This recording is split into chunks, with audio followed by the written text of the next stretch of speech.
Prva faza kaljenja se odvija na svetlosti pri dnevnoj temperaturi od oko 10 stepeni Celzijusa i noćnoj od oko 2 stepena Celzijusa uz umerenu vlažnost. Usporavanje procesa rasta se nastavlja do potpunog mirovanja kada se u ćelijskom soku nakupljaju šećeri, pre svega disaharidi i monosaharidi i neki oligosaharidi. Šećeri su neophodni za otpornost biljaka na nisku temperaturu, a deluju tako što povećavaju osmotski pritisak ćelije, čime se snižava tačka mržnjenja i sprečava zamrzavanje vode.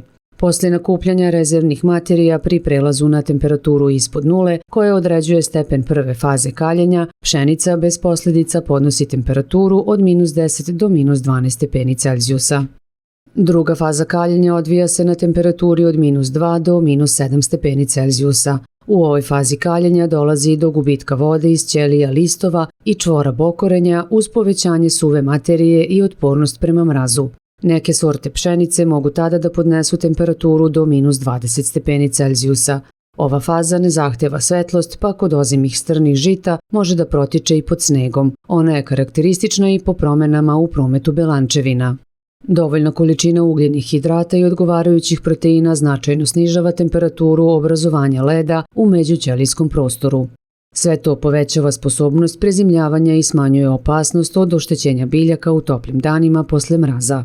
Kaljenje biljaka je sastavni deo stadijuma jarovizacije, to je sortno svojstvo i, na primjer, za većinu sorti pšenice traje 30 do 50 dana.